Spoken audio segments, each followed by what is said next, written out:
पहले पढ़ा चैप्टर, ये मैंने पढ़ रखा पहले चैप्टर। 10वीं में रैपट लग गया। गोस की पर में कहाँ 10वीं में समझ लो। पहली यूनिट का लास्ट चैप्टर है वो। इसका नाम है यूनिट तुम्हारी स्थिर विद्युत की, गोस की पर में, गोस थ्योरम, इलेक्ट्रिक फ्लक्स और गोस थ्योरम। सबसे पहले नहीं जानेंगे विद्युत फ्लक्स क्या हो। जैसे जैसे मैं चलाऊंगा ना ऐसे चलना, एक भी सवाल नहीं बचेगा जितने सवाल पेपर में रखे। ठीक, तो गौर से देख लेना क्योंकि बहुत सारे सवाल पूछ जाओगे इसमें। तो मेरे चैप्टर मैंने पहले यूट्यूब पर पढ़ा रखा है, लेकिन उसकी इतनी क्लियरिटी नहीं है। समझ आई बात है, इतना साफ नहीं चमकता उसके अंदर, आवाज़ भी इतनी क्लीन नहीं आती। तो इसलिए मैंने दोबारा पढ़ाना समझता हूँ कि चैप्टर को दोबारा ही समझाना चाहिए। पहला पॉइंट तो पहला हम समझेंगे यार ये विद्युत फ्लक्स क्या हो। तो विद्युत फ्लक्स पहले जानते थे विद्युत फ्लक्स क्या हो। जो भी चीज़ में पढ़ाऊंगा ना इसके अनुसार चलना बिल्कुल। विद्युत फ्लक्स क्या हो, विद्युत फ्लक्स इसे इलेक्ट्रिक फ्लक्स कहते हैं।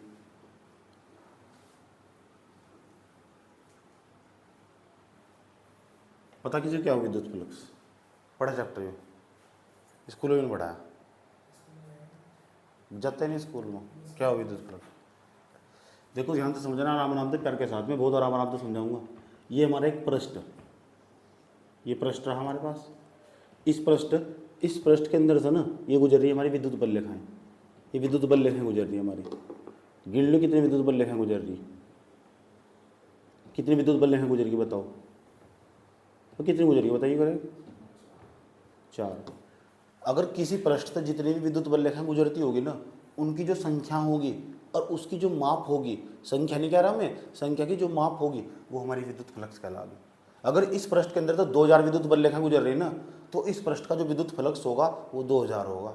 लेकिन उससे मापेंगे भी हम, मापने का भी तरीका होगा, इसलिए संख्याओं की माप को हम विद्युत फ्लक्स कहते हैं। किसी पृष्ठ से होकर गुजरने वाली विद्युत बल रेखाओं की, चुंबकीय बल रेखाओं की नहीं है, विद्युत बल रेखाओं की संख्याओं की माप को हम विद्युत फ्लक्स कहते हैं। लिख दो ये परिभाषा है, दोबारा बोल कर बताओ मुझे क्या कहा।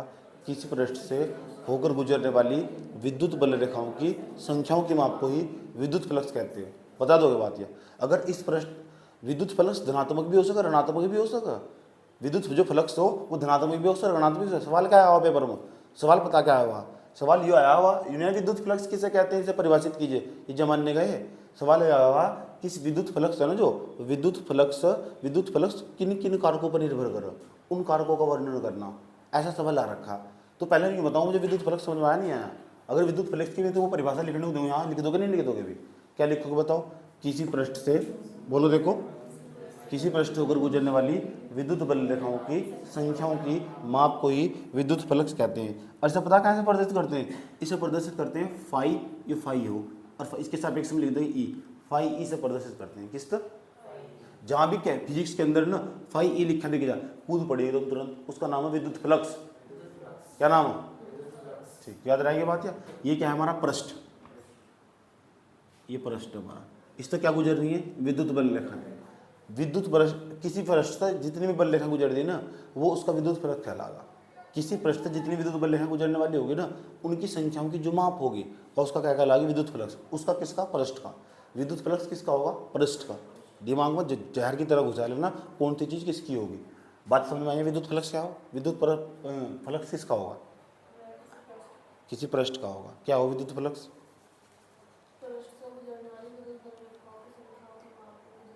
समझ में आएगी बात है। क्या हो विद्युत फ्लक्स, गुजरने वाली, होने वाली क्या है, होने वाली क्या होगा इसका, गुजरने वाली, जितनी पास हो रही इस जितनी बल रेखाएं जा रही इस उन्हें गुजरने वाली बोल लो। कौन सी बल रेखाओं में, विद्युत बल रेखाओं की संख्या, विद्युत बल रेखाओं की संख्याओं की माप को ही विद्युत फ्लक्स कहते हैं। Which is denote by phi E, इसे हम फाई ई से डिनोट करते हैं, फाई ई से प्रदर्शित करते हैं। बात समझ में आई है, इतने पर काम नहीं चलता। अब कहानी थोड़ी आगे बढ़ती है। दूसरा पॉइंट जो मुझे समझना, अभी विद्युत फ्लक्स की परिभाषा लिख देनी इतनी सी। अब हम अगला पॉइंट समझेंगे, उसका नाम है क्षेत्रफल अवयव। इसे समझना बहुत जरूरी है कि क्षेत्रफल अवयव क्या हो। ठीक, ये सारी बातें यूज होगी चैप्टर पढ़ते वक्त। क्षेत्रफल अवयव, क्षेत्रफल अवयव इसे बोले एलिमेंट्री एरिया,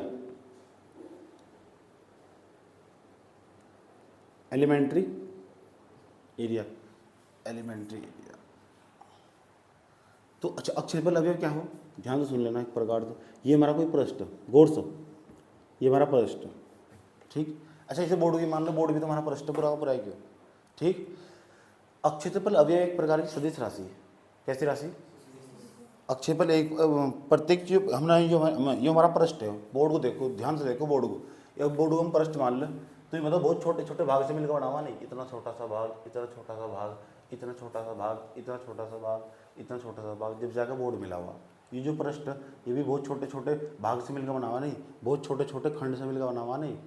तो प्रत्येक जो छोटा छोटा भाग है ना, उसे हम अक्षेप, उस प्रत्येक छोटा किसी भी पृष्ठ का जो छोटा सा भाग हो वही हमारा अक्षेपल अवयव कहलावा। और जो अक्षेपल अवयव हो ना वह एक प्रकार की सदिश राशि, और सदिश राशियों में दिशा हो, और जिसमें दिशा हो ना, क्या तो वो बाहर की ओर होगी अंदर की ओर होगी। एक बात बता दो करें मुझे, अगर मैंने इस बोर्ड का इतना हिस्सा काट दिया, वो बाहर गिरेगा या भीतर गिरेगा अंदर? तो इसका मतलब अक्षेपल अवयव है ना जो हो एक प्रकार की सदिश राशि और उसकी दिशा बाहर की ओर हो। कहाँ हो? तो अक्षेत्रफल अवयव क्या होगा?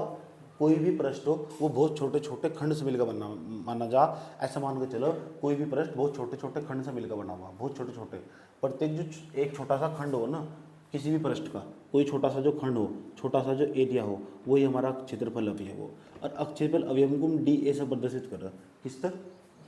क्योंकि बहुत छोटी चीज़ हो ना, जो बहुत छोटी चीज़ है उसके सामने डी लगा हुआ। डी का मतलब डेविएशन, और डेविएशन का मतलब न्यूनतम, और न्यूनतम का मतलब वो कम, और कम तक मतलब छोटा तो छोटा। तो अगर मैं तुमसे पूछने लगा भी वही बताओ अक्षेपल अवयव क्या हो, लिखना इसके बारे में कि भाई जी आपने बताया कि प्रत्येक पृष्ठ, ये लिखना कि प्रत्येक पृष्ठ छोटे छोटे खंडों से मिलकर बना होता है, प्रत्येक छोटे छोटे खंड को अक्षेत्रफल अवयव कहते हैं। अक्षेत्रफल अवयव एक प्रकार की सदिश राशि होती है, इसकी दिशा बाहर की ओर होती है। जो समझाया गया वही लिखना। इसके बारे में लिख दो, विद्युत फलक के बारे में क्या लिखोगे बताइए, क्या लिखोगे? किसी पृष्ठ से होकर गुजरने वाली विद्युत बल रेखाओं की संख्याओं की माप ही विद्युत फलक कहलाती है, which is denote by phi E. इसे फाई ई से डिनोट करते हैं। ये क्या है? Elementary area. एलिमेंट्री एरिया का मतलब अक्षेत्रफल अवयव। तो क्या लिखोगे? प्रत्येक पृष्ठ छोटे छोटे खंडों से मिलकर बना माना जाता है, प्रत्येक छोटे छोटे खंड को अक्षेत्रफल अवयव कहते हैं, इसे डी ए से प्रदर्शित करते हैं। लिख दो कितना, ये लिखना इसके अंदर, दूसरे पॉइंट के अंदर। इतनी बात बताओ, समझ में आई नहीं? अब बताओ अक्षेत्रफल अवयव राशि कैसी राशि? अक्षेपल अवयव कैसी राशि भाई? सदिश राशि। और सदिश राशि में क्या हो? दिशा। तो फिर दिशा भी होगी इसमें। अब बताओ अक्षेपल अवयव की जो दिशा हो कहाँ हो? अंदर की ओर हो बाहर की ओर? अभी उदाहरण देकर दिया मैंने कहा किसी पृष्ठ को तुम काट दो, काटने के बाद वो कहाँ गिरेगा? बाहर की तरफ नहीं गिरेगा। तो इसका मतलब इसमें जो दिशा होगी बाहर की ओर होगी, पृष्ठ के बाहर की ओर। लिख तो दोगे इसके अंदर। ये दो हेडिंग मैंने तुम्हें समझाई, दोनों हेडिंग दिमाग में बस की, जितना मैंने समझाया इतना बस गया क्या दिमाग में? इसके बारे में मुझे लिख के दिखाना भी। और सुनो सुनो सुनो सुनो सुनो। अच्छा एक बात बताओ मुझे, ये अक्षेत्रफल अवयव नहीं है, अक्षेत्रफल अवयव है, लेकिन जो अक्षेत्रफल अवयव है ना, ये अक्षेत्रफल अवयव सिर्फ इतना है। अच्छा ये बताओ, इसमें तो विद्युत बल रेखाएं गुजरेगी, एक तो पूरे पृष्ठ से गुजरेगी विद्युत बल रेखाएं, एक अक्षेत्रफल अवयव से गुजरेगी विद्युत बल रेखाएं। तो जो विद्युत बल रेखाएं अक्षेत्रफल अवयव से गुजरेगी ना, उसे कहेंगे अक्षेत्रफल अवयव से गुजरने वाला विद्युत फ्लक्स। अक्षेत्रफल अवयव से गुजरने वाला विद्युत फ्लक्स याद कर लो जैसे बता रहा हूँ, नहीं तो पूरी जिंदगी रट्टा मारोगे बैठ कर। समझ में आई बात? अगर नहीं समझ में आया तो पूरी जिंदगी रट्टा मारोगे बैठ कर। मान लो एक तो पृष्ठ से गुजर रही विद्युत बल रेखाएं, तो हम कहेंगे पृष्ठ का विद्युत फ्लक्स। पृष्ठ से गुजर रही तो किसका विद्युत फ्लक्स होगा? पृष्ठ का। अगर हम कहने लगे जो विद्युत बल रेखाएं में अक्षेत्रफल अवयव से गुजर रही, किस तो गुजर रही? ये अक्षेत्रफल अवयव इतना साइज भाग, इसमें तो विद्युत बल रेखा नहीं गुजर कर जाएगी, 5 गुजरेगी, 10 गुजरेगी, 20 गुजरेगी। तो हम कहेंगे अक्षेत्रफल अवयव से गुजरने वाला विद्युत फ्लक्स। उन्होंने कहने विद्युत बल रेखाओं की संख्या, अक्षेत्रफल अवयव से गुजरने वाला विद्युत फ्लक्स, जितनी विद्युत बल रेखाएं आज गुजरेगी। मान लो इस इतने से एरिया में से 20,000 विद्युत बल रेखाएं गुजरेगी, तो अक्षेत्रफल अवयव से गुजरने वाला विद्युत फ्लक्स कितना होगा? 20,000 होगा। समझ में आया बात? अभी और भी आगे कंसेप्ट क्लियर होगा। दो हेडिंग समझ में आई है नहीं आई है? ठीक। अगर तीसरा जो पॉइंट समझाने वाला हूँ वो तो समझना चाहिए। ये पृष्ठ हमारा, ठीक, पृष्ठ का विद्युत फ्लक्स समझ में आया। अब सवाल पूछेगा तुमसे, जो कोई पृष्ठ हो, किसी पृष्ठ का जो विद्युत फ्लक्स हो वो कौन कौन से कारकों पर निर्भर करे, कौन कौन से फैक्टर जिन पर डिपेंड करे जो हमारा इलेक्ट्रिक फ्लक्स हो। और ये प्रश्न पेपर में कई बार आ चुका, पेपर ठाकुर देखोगे तो कई बार पेपर में प्रश्न आ चुका कि बताओ जो कोई पृष्ठ हो उस पृष्ठ का जो विद्युत फ्लक्स हो वो कौन कौन से कारकों पर निर्भर करे, कौन कौन से कारकों पर निर्भर करे। वह 12वीं क्लास की भाई जो पढ़ाई हो या 12वीं क्लास की पढ़ाई हो, ये किस चीज़ पर निर्भर करेगी। अगर तुम 12वीं क्लास में अच्छा पढ़ना चाह रहे, पहला कारक 12वीं क्लास में किसी टीचर का अच्छे का मिलना बहुत ज़रूरी हो, नहीं तो तड़प हो जाओगे तुम। दूसरा सबसे पहली चीज़ तो डिसिप्लिन हो, डिसिप्लिन पहला कारक। 12वीं क्लास की पढ़ाई डिसिप्लिन पर निर्भर करती है। दूसरा कारक 12वीं क्लास की पढ़ाई है ना जो, उसमें डिसिप्लिन के साथ साथ कंसिस्टेंसी, लगातार कंटिन्यूटी के साथ, कंसिस्टेंसी के साथ पढ़ना, एक भी दिन का गैप नहीं रहना चाहिए। समझ में आई बात है। तो 12वीं क्लास की पढ़ाई मुझे 2 कारकों पर निर्भर करती है, अभी 2 कारक मिले मुझे, समझ में बात या। तीसरा क्या है, टीचर का भी मजबूत होना बहुत जरूरी हो, 12वीं क्लास की पढ़ाई में टीचर का मजबूत होना बहुत जरूरी हो। चौथा कारक क्या है, बच्चा बहुत लगनशील होना चाहिए, लगनशील होना चाहिए बच्चा, लगन होनी चाहिए उसके अंदर बच्चे की। ये 4-5 कारक 12वीं क्लास की पढ़ाई में, 4 कारक बता दिए मैंने तुम्हें, समझ की बात है। 12वीं क्लास की पढ़ाई को अच्छा बनाने के कितने कारक बताए, 4 कारक। लेकिन हम 12वीं क्लास की पढ़ाई को अच्छा नहीं बना रहे, हम तो विद्युत फ्लक्स देख रहे हैं कौन कौन से कारकों पर निर्भर कर रहे हैं, यानी हम विद्युत फ्लक्स कैसे निकाल सकें, 12वीं क्लास की पढ़ाई हम कैसे अच्छी कर सकें। विचारों बढ़ा दो, ऑटोमेटिक अच्छी हो जाएगी 12वीं क्लास की पढ़ाई। हम पूछ रहे कि जो अक्षय पर जो हमारा विद्युत फ्लक्स, ये विद्युत फ्लक्स कौन कौन से कारकों पर निर्भर कर रहा है, वे कौन कौन से कारक हैं।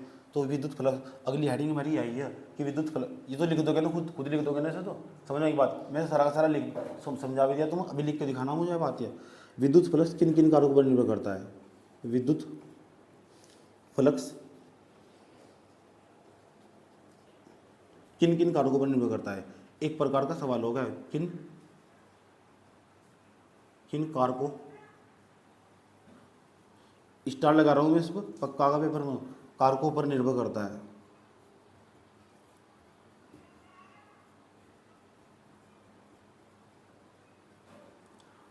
ये सवाल है मेरे पास, ठीक।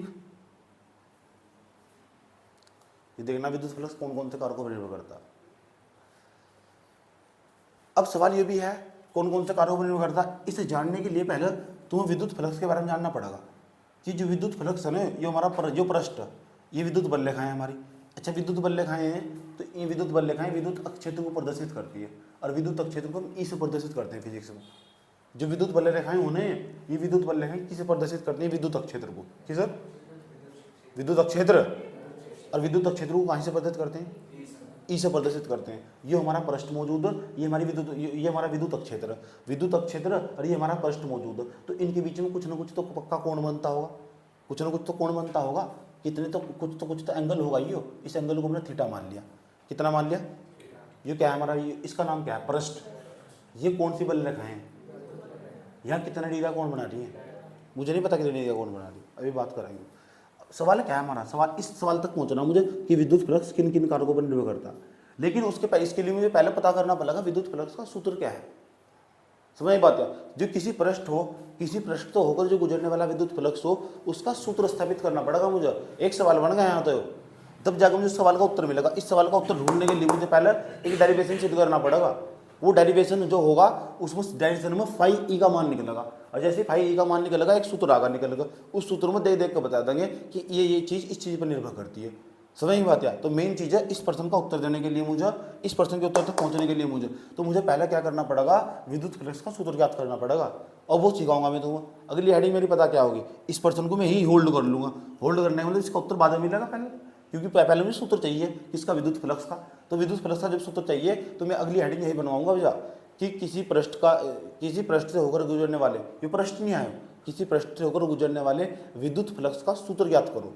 समझ में बात, या किसी पृष्ठ से होकर गुजरने वाले विद्युत फ्लक्स का सूत्र स्थापित करो। सवाल ऐसा होगा पलट का पेपर पर, किसी पृष्ठ से होकर गुजरने वाले विद्युत फ्लक्स का व्यंजक प्राप्त करो, ऐसा होगा पलट का सवाल में। या सिद्ध करो किसी पृष्ठ से होकर गुजरने वाला विद्युत फ्लक्स फाई ई बराबर ई ए कोस थीटा होता है, ऐसा सवाल होगा पेपर पलट का। समझने की बात है। तो यहाँ तुम्हें सारे सवाल बताए जाएंगे। एक काम करो, इसके बारे में लिख कर दिखाओ, इसके बारे में लिख कर दिखाओ, ये प्रश्न लिख लो, और इसके बाद जो मैं प्रश्न बोलूँगा वो लिखना। अभी जल्दी करो फटाफट। सवाल देखो, अभी से हाथ हटा रहा हूँ और मैं तो समझाने जा रहा हूँ। इस प्रश्न का उत्तर मैं होल्ड कर रहा हूँ, थोड़ा बाद लेट दूंगा, लेकिन इससे पहले मैं समझाने जा रहा हूँ भैया कि बताओ कि जो विद्युत फ्लक्स है उसका सूत्र क्या हो। जो विद्युत फ्लक्स हो उसका सूत्र क्या हो, विद्युत फ्लक्स का सूत्र स्थापित करना। तो जिस तरीके से प्रश्न पूछा जा सके ना, इस तरह का प्रश्न मैं लिखवाऊंगा, पहले मैं समझागा फिर सुनूंगा प्रश्न। प्रश्न देख लो क्या है, कैसा प्रश्न आगा, सीधा प्रश्न की फॉर्म में लिख रहा हूँ, जैसा प्रश्न पेपर में आगा ऐसा आगा। किसी पृष्ठ से होकर, ये प्रश्न नहीं है, गुजरने वाले विद्युत फ्लक्स का सूत्र स्थापित करो, पहला सवाल याद रखना। अभी लिख के दिखाना मुझे, तुम मैं समझाऊंगा सिर्फ और तुमसे सुनूंगा, पता लग गया क्या कहा। किसी पृष्ठ से होकर गुजरने वाले विद्युत फ्लक्स, गुजरने की जगह लिख सका पास होने वाले, गुजरने वाले या पास होने वाले, पास होना ही गुजरना हो, सही बात। या क्या है, पास तो गुजर गया वही तो मतलब वो सही। गुजरने का मतलब गाँव में भी क्या है, मर गया है नुको, आज वो गुजर गया, तो गुजरने का मतलब कहते इस तरह गाँव में नुको, आज वो रामपाल गुजर गया, कहते नहीं क्या इस तरह हो, इस तरह तो गुजरने का मतलब वो भी हो। लेकिन यहाँ फिजिक्स में कुछ और, गुजरने का मतलब इसके अंदर से निकल चले जाना, ये हो फिजिक्स में गुजरने का मतलब। तो एक किसी पृष्ठ से जितनी विद्युत बल्लेखें गुजरती होगी ना, उनकी जो संख्याओं की माप होगी वो विद्युत फ्लक्स कहलाएगी, तो हमें पता लग चुका। लेकिन सवाल है विद्युत फ्लक्स का सूत्र क्या होगा, उस सूत्र का व्यंजक प्राप्त करके दिखाओ। क्या तो नुगा का सूत्र स्थापित करो या यूं कहेगा व्यंजक प्राप्त करो, दोनों का ही मतलब। समझ में आई बात। या सवाल क्या आएगा पेपर में, बैठे बैठे बताओ। या व्यंजक प्राप्त करो, बताओ क्या सवाल है। गुजरने वाला विद्युत फ्लक्स का सूत्र याद करो, इसमें क्या है, विद्युत फ्लक्स का सूत्र याद करना, नींद चढ़ रही तुझे तो बतावे।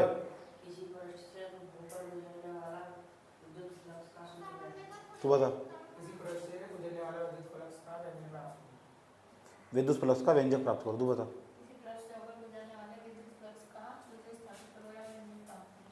ये होगा सवाल। अगला सवाल, इसी सवाल को और करके, अभी तुम खुद ही लिखना, दोनों सवाल ही है। सिद्ध करो, सूत्र ही बता रहा हूँ क्या आएगा सिद्ध करके, वो सवाल ऐसे ही पूछ लगा, सिद्ध करो, नुकरी पता हो सूत्र क्या हो, सिद्ध करो, जमाना बदल गया।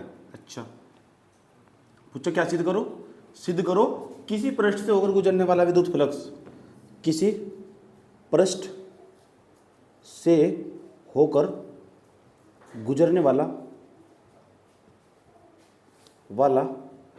विद्युत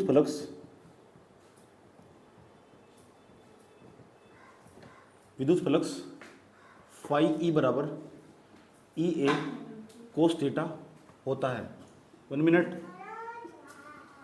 वो बेटे कहाँ जा रही, स्कूल जा रही है, स्कूल से आई, स्कूल से छुट्टी है, छुट्टी है और वहाँ नहीं गई स्कूल में, आ तो आपके लिए लाई है।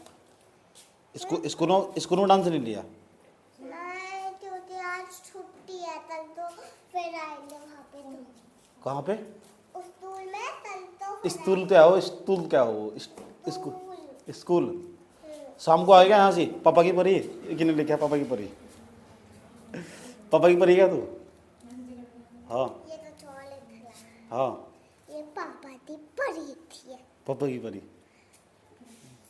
कैसी है अभी। स्कूल नहीं गएगा तू, स्कूल की छुट्टी है, स्कूल छुट्टी,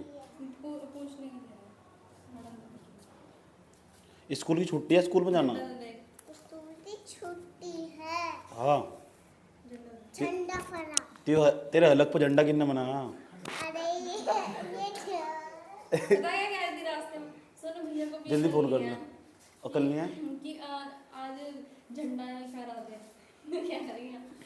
शाम को आएगा डांस, ए अंतु सांझ को डांस चलेगा, आ गई पक्का, आने की नहीं, ऐन नहीं, देख तो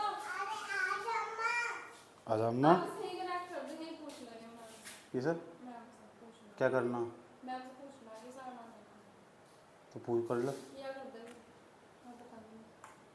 चल पता करके बता देगी थोड़ी देर में, तो फिर फोन ही दे दो, तो ले फोन ही ले, जैसे फोन का क्या काम हो, सीख ले किस तरह बोल रहा है।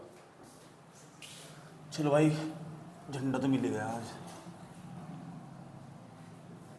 जब कतरों कह रहे थे 10वीं वाले बेचारे कि गुलदाना दे दो, आज गुलदाना देना बेचारों को, और आज ऐसा गुलदाना देंगे याद रखेंगे नहीं।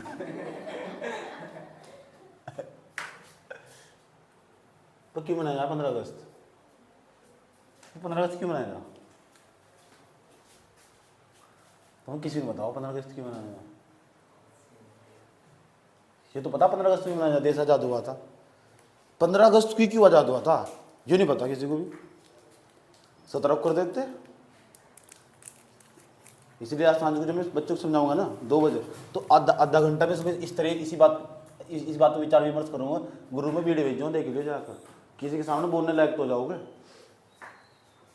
क्या कहानी पूरी स्वतंत्रता दिवस की। 26 जनवरी को ये ड्रामा नहीं समझ में आता क्या 26 जनवरी, ये पता बस गुलदाने के पैकेट बटे थे और जा कर ले रहे थे। किसी को ज़्यादा मिला था, किसी को कम मिला था।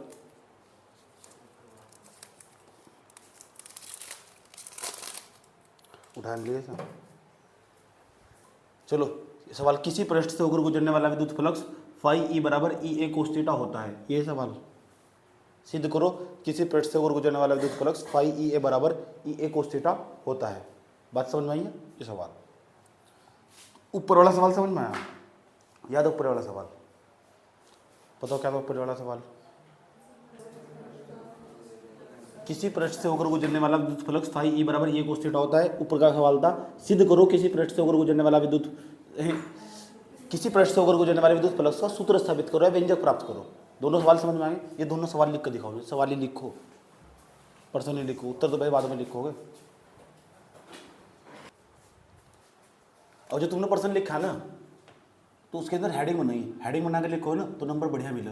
लिखो विद्युत फ्लक्स का सूत्र ज्ञात करना, विद्युत फ्लक्स का सूत्र ज्ञात करना।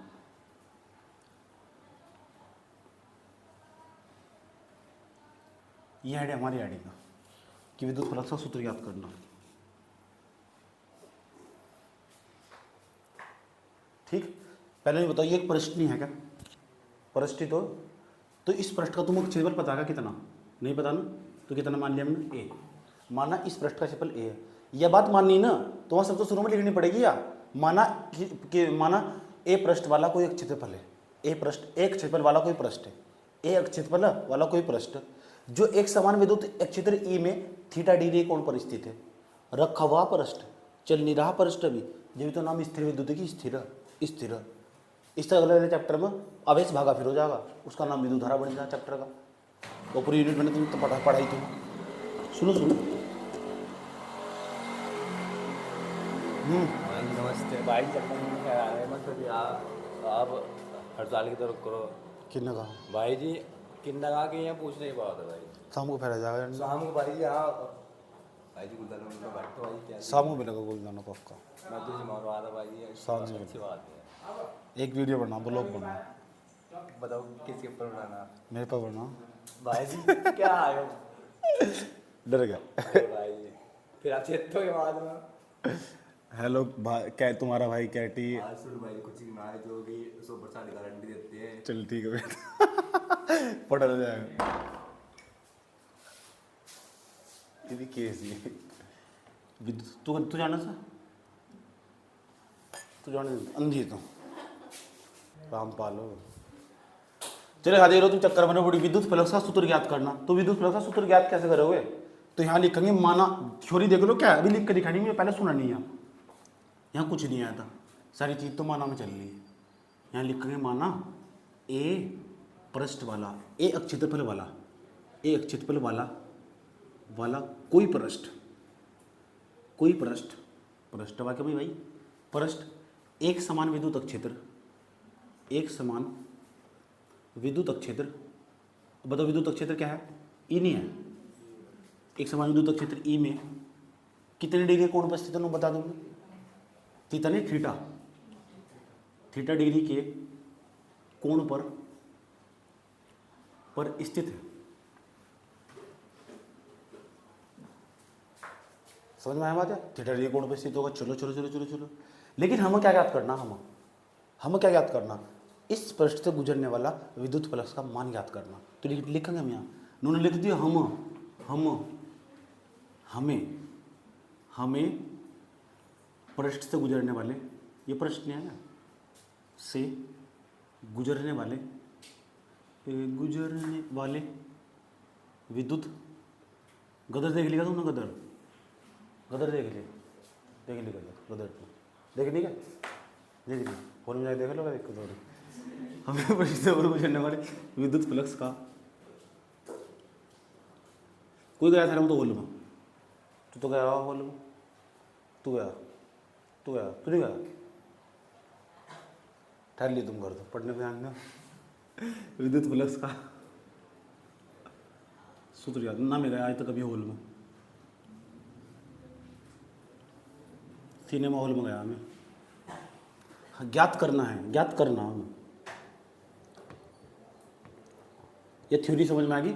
इस थ्योरी के बहुत नंबर मिले, उसे बताना पड़ा जो चित्र बना वही चरित्र बना। ऐसी कोई चीज़ नहीं है जो यहाँ थी और मैंने यहाँ न लिखी हो, जो मैं याद करना वो बता दिया। पहले बताओ, प्रत्येक पृष्ठ छोटे छोटे खंड से मिलकर बनाया जाता है, और प्रत्येक छोटे छोटे जो खंड हो इस हम अक्षेपल अवयव कहते हैं। ये बताओ, हमारा प्रत्येक छोटा छोटा खंड हो जो पृष्ठ का, जो अक्षेत्रफल अवयव है नहीं है, और अक्षेत्रफल अवयव को पता कैसे प्रदर्शित करते हैं, ds। किस ds। अभी हम क्या करने वाले, अभी हम ये करने वाले, इस अक्षेत्रफल अवयव से गुजरने वाला विद्युत फ्लक्स निकाल लेंगे। पूरे पृष्ठ से नहीं गुजरने वाला निकाल लेंगे ना, केवल इस पृष्ठ से, इस छोटे से अक्षेत्रफल अवयव से गुजरने वाला विद्युत फ्लक्स निकाल लेंगे। dA का नाम क्या है, अक्षेत्रफल अवयव। अक्षेत्रफल अवयव यहाँ लिखेंगे नई लाइन से, अक्षेत्रफल अवयव से गुजरने वाला विद्युत फ्लक्स। केवल इतने से इतना गुजरने वाला विद्युत फ्लक्स निकाल लोगे, इसका मतलब यहाँ से कितनी विद्युत बल रेखाएं गुजर रही, फिर पूरे से निकाल लेंगे। छोटे काम से जब बड़ा काम करो वहाँ समाकलन का प्रयोग करो, मैथमेटिक्स में पढ़ते हैं समाकलन का प्रयोग, ठीक समझो। मैंने पीछे भी कई बार बताया बात तुम। अक्षेत्रफल अवयव पूरा लिखना तुम, अक्षेत्रफल अवयव से गुजरने वाला विद्युत फ्लक्स,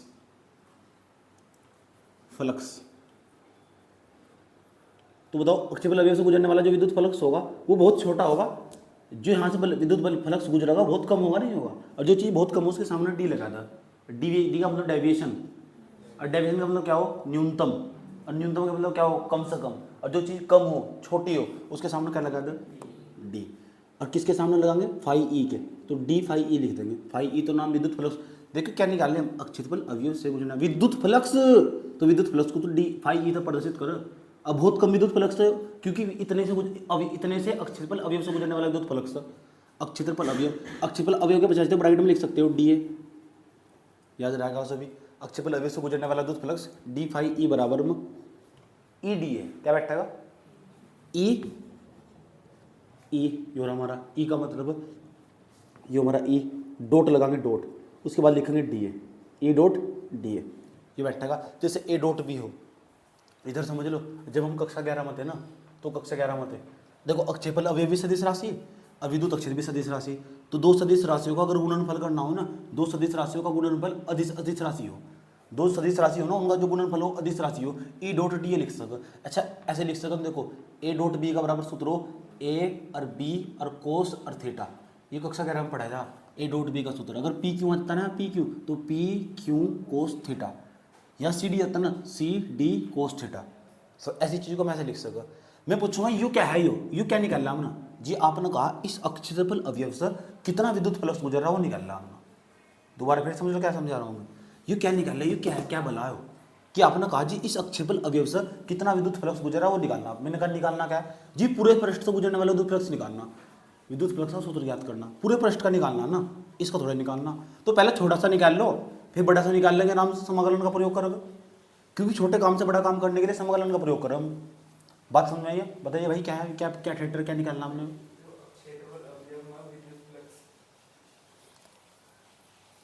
तो बता क्या निकाल रहा है, जो क्षेत्रफल अवयव से हो गुजरने वाला विद्युत फ्लक्स, तो बता भाई क्या निकाल रहा है, वहाँ लिखा हुआ अभी, इसी मान लिख भी रखा वहाँ से, भाई क्या है अवयव, हाँ अब विद्युत फ्लक्स बहुत कम हो कि बहुत ज़्यादा हो, बहुत कम हो, छोटा छोटा सा है, चल ठीक है भाई, छोटा सा तो क्या दिक्कत होगी, तो छोटा सा था मतलब उसके सामने क्या लगा देंगे, डी लगा देंगे। डी का मतलब डेविएशन, और डेविएशन का मतलब न्यूनतम, और न्यूनतम का मतलब कम से कम, और कम से कम मतलब बहुत छोटा, छोटा का मतलब बहुत कम है, ठीक। तो डी बराबर में डी फाई ई बराबर में ई डॉट डी है।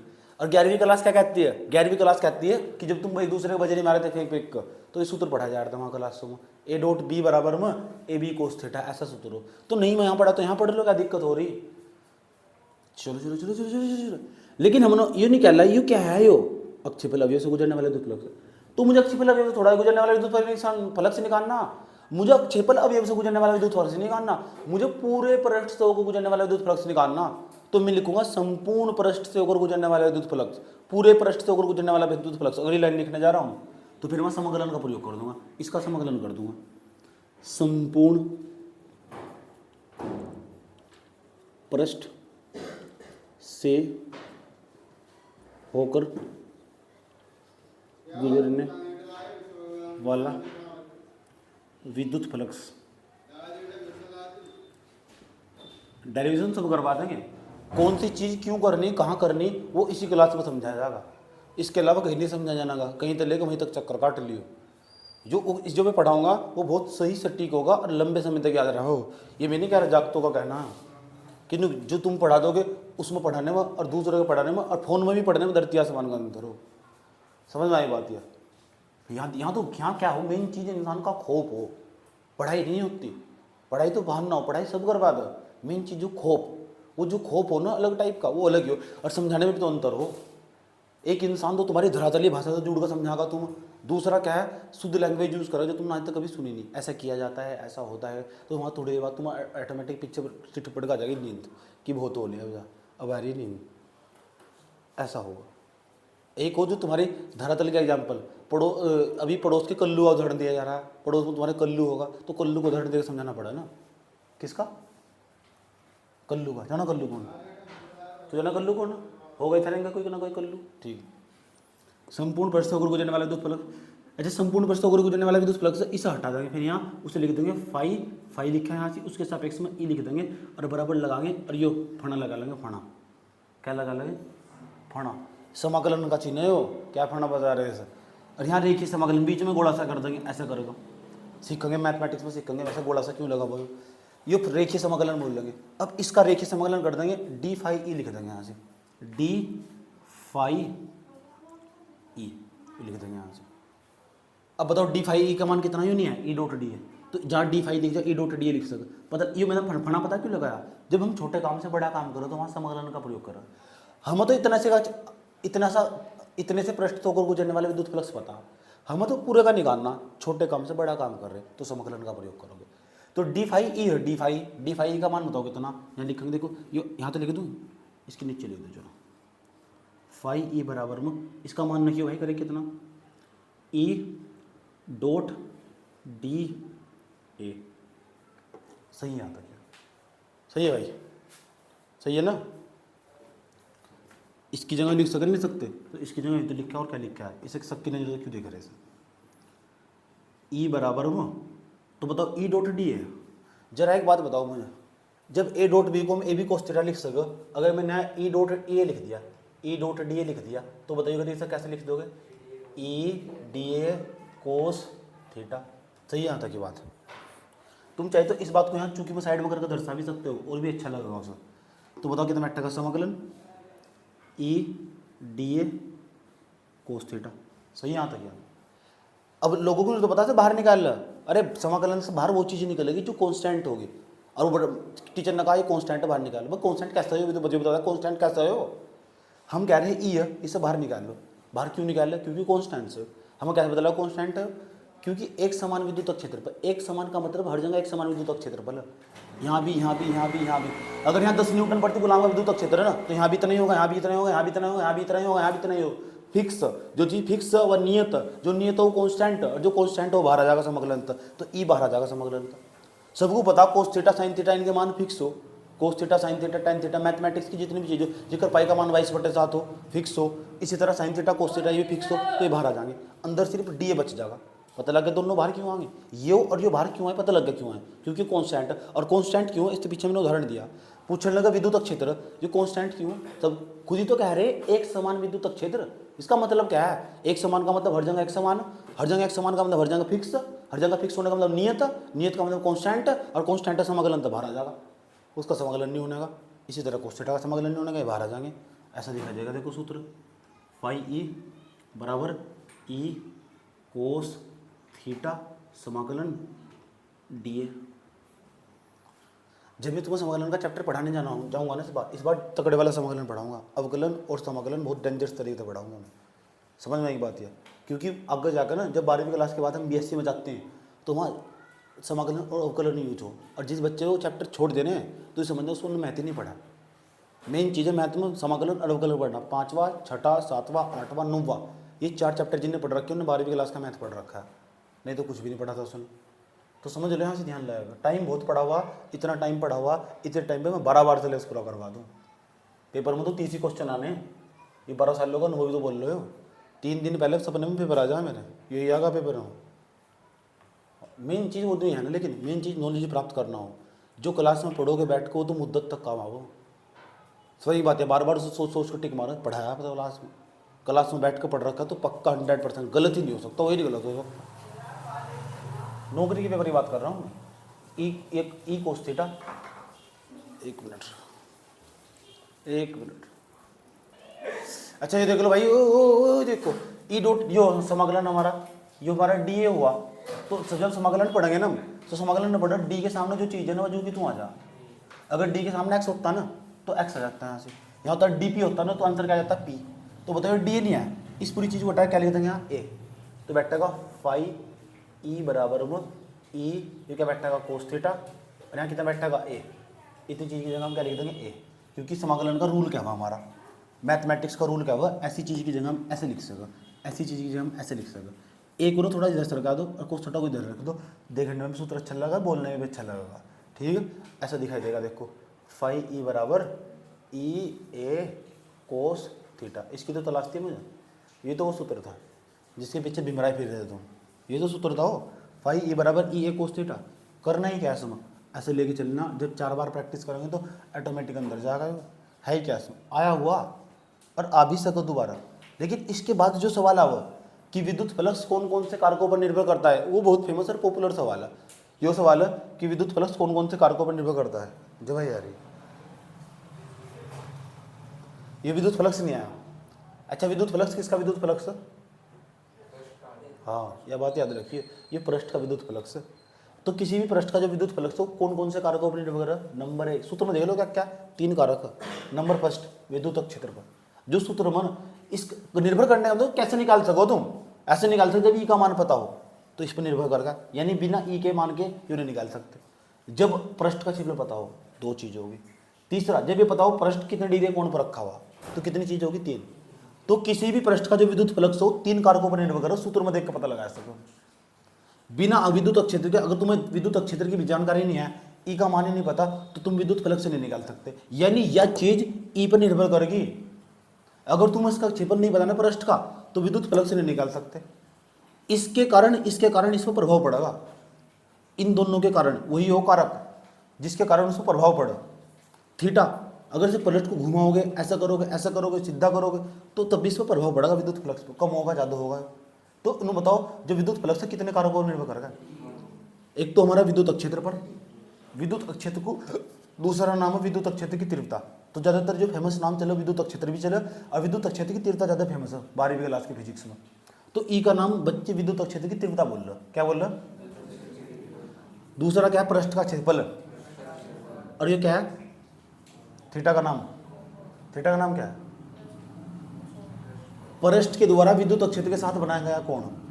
दिख नहीं रहा तुम्हें, ये पृष्ठ नहीं है और ये विद्युत क्षेत्र नहीं है के साथ बनाया गया कोण, यूं नहीं है कोण खाली, पृष्ठ के द्वारा विद्युत क्षेत्र के साथ बनाया गया कोण है।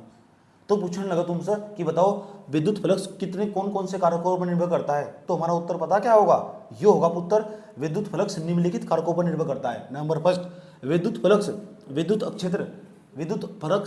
क्षेत्र पर निर्भर करता है, विद्युत क्षेत्र की तीव्रता पर निर्भर करता है।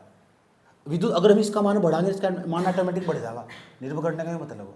अगर विद्युत क्षेत्र की तीव्रता का मान कम होगा ना तो विद्युत फ्लक्स का मान भी कम होगा। अगर विद्युत क्षेत्र का तीव्रता का मान ज़्यादा होगा ना तो विद्युत फ्लक्स का मान भी क्या होगा, ज़्यादा होगा। दूसरा कारक, किसी पृष्ठ का विद्युत फ्लक्स, पृष्ठ का ही तो वो विद्युत फ्लक्स पृष्ठ के क्षेत्रफल पर निर्भर करता है। यदि किसी पृष्ठ का क्षेत्रफल अधिक होगा तो विद्युत फ्लक्स भी अधिक होगा, किसी पृष्ठ का क्षेत्रफल कम होगा तो विद्युत फ्लक्स भी कम होगा। दूसरा कारक, उत्तर चल रहे हैं। तीसरा, किसी पृष्ठ का ध्यान से सुन लो, किसी पृष्ठ का विद्युत फ्लक्स उस पृष्ठ का विद्युत फ्लक्स पृष्ठ के द्वारा विद्युत क्षेत्र के साथ बनाए गए कोण पर निर्भर करता है। किसी पृष्ठ का विद्युत फ्लक्स पृष्ठ के द्वारा विद्युत क्षेत्र के साथ बनाए गए कोण पर निर्भर करता है। इतना ही लिखना बस। कितने कारक हो गए? 3 कारक। उत्तर भी समाप्त होगा। पहले यहाँ तक लिखो, फिर मैं आपको खुद लिखवाऊंगा। पहले यहाँ तक लिखो, चित्र भी बनाना, उत्तर प्रश्न में चित्र नहीं आना, चित्र पहले।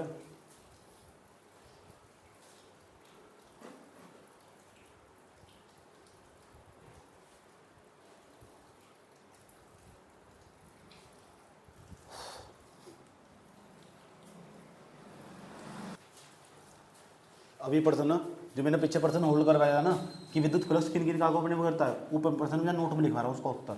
नोट में लिखो NOT नोट, लिखो विद्युत फ्लक्स निम्नलिखित कारकों पर निर्भर करता है। विद्युत फ्लक्स निम्नलिखित कारकों पर निर्भर करता है।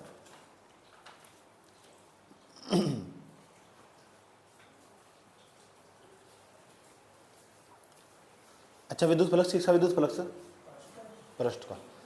तो क्या लिखा तुमने मुझे? विद्युत फ्लक्स ऐसे लिखते हैं, किसी पृष्ठ का विद्युत फ्लक्स, ये ज़्यादा अच्छा रहता है। किसी पृष्ठ का विद्युत फ्लक्स निम्नलिखित कारकों पर निर्भर करता है। किसी पृष्ठ का विद्युत फ्लक्स निम्नलिखित कारकों पर निर्भर करता है।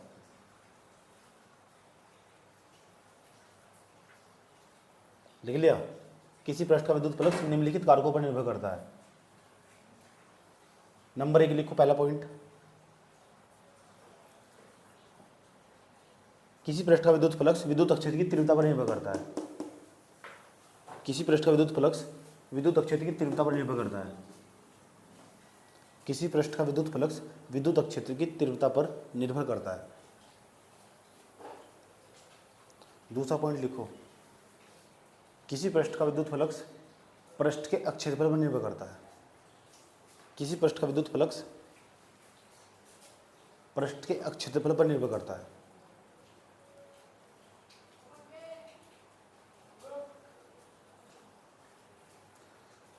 किसी पृष्ठ का विद्युत फ्लक्स पृष्ठ के क्षेत्रफल पर निर्भर करता है।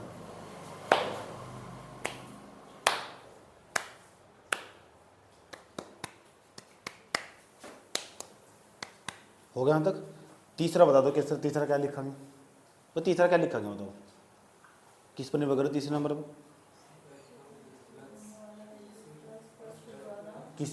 किसी भी पृष्ठ का विद्युत फ्लक्स पृष्ठ और विद्युत क्षेत्र के बीच बनने वाले कोण पर निर्भर करता है। लिखो, किसी पृष्ठ का विद्युत फ्लक्स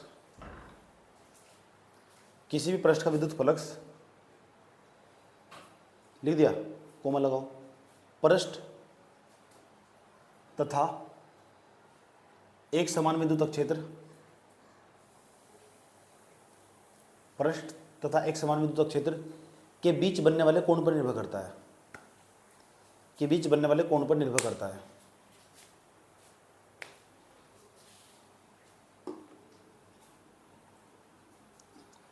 अर्थात अगर लिखो, अर्थात फाई ई बराबर ई ए कोस थीटा, इसमें लिखना इसी पॉइंट में, अर्थात फाई ई बराबर ई ए कोस थीटा।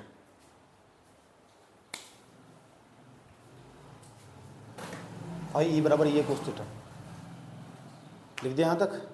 ठीक है, चलो अब इस सूत्र के ना विशेष स्थितियाँ पढ़ेंगे, स्पेशल खास बात पढ़ेंगे जहाँ तक प्रीवियस सवाल पूछा जा सके, और इम्पोर्टेंट बात भी है और फ्यूचरिस्टिक सवाल है।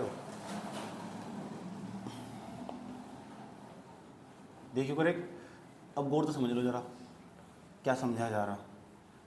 इस सूत्र को खींच के लेकर आगे और समझो सर, कुछ विशेष स्थितियाँ, स्पेशल कंडीशन समझेंगे इसके।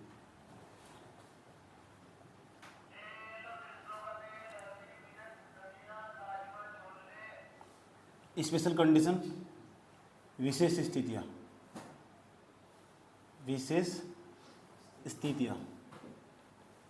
जरा एक बात बताओ, अगर इस सूत्र को बुलाइए, अगर एक क्या सूत्र, फाई ई बराबर ई ए कोस थीटा। इसका मतलब भी समझना, पहली स्थिति में हम समझेंगे, जो चीज़ समझने वाले बहुत गौर से समझना है ना। ये पृष्ठ, अभी तो ये पृष्ठ थीटा कोण पर स्थित हो, अगर यही पृष्ठ बिल्कुल 90 डिग्री कोण पर स्थित हो जाए, यानी विद्युत क्षेत्र की तीव्रता और जो पृष्ठ एक दूसरे के लंबवत हो, यानी ये प्रश्न एक समान विद्युत क्षेत्र में लंबवत स्थित हो तो इससे गुजरने वाला विद्युत फ्लक्स कितना होगा, पहला केस बन गया। दूसरा केस क्या हो सका, यो पृष्ठ इसके विद्युत क्षेत्र के प्रति समांतर हो, ऐसा नहीं है पृष्ठ यो पृष्ठ ऐसा हो जाए प्रति समांतर मतलब 180 डिग्री कोण हो जाए। कितने केस हो गए, दो केस। फिर से गुजरने वाले विद्युत फ्लक्स निकाल लेंगे, अभी निकाल लेंगे, ये स्पेशल केस इसलिए बनाए गए हैं, स्पेशल कंडीशन विशेष स्थितियाँ।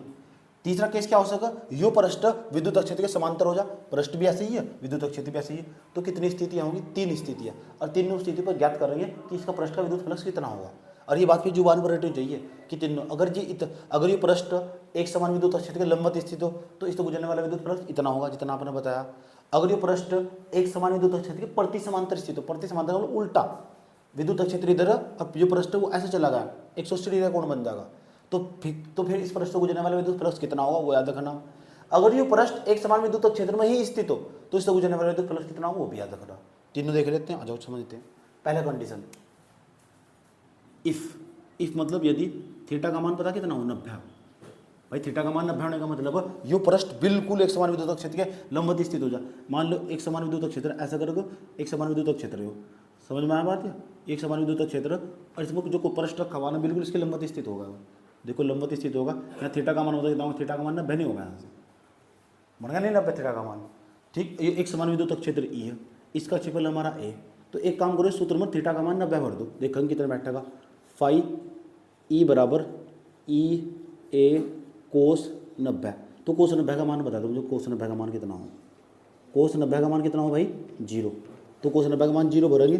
फाई ई बराबर में ई ए गुणा 0, तो फाई ई बराबर कितना बैठेगा 0, और फाई ई 0 का मतलब इस पृष्ठ से एक भी विद्युत बल रेखा नहीं गुजर रही, इस पृष्ठ से एक 0 का मतलब फाई ई बराबर 0 का क्या मतलब विद्युत फ्लक्स हो क्या है, किसी पृष्ठ से जितनी विद्युत बल रेखाएं गुजरेगी वही विद्युत फ्लक्स हो, तो इस पृष्ठ से एक भी विद्युत बल रेखा नहीं गुजर रही। यानी आज के बाद ये बात याद रखनी है, ये बात आगे भी यूज होगी कि गुरुजी आपने बताया था कि जो अगर कोई पृष्ठ है ना एक समान विद्युत अक्ष में लंबवत स्थित हो तो उसमें तो कोई विद्युत बल रेखा पास नहीं हो सकती।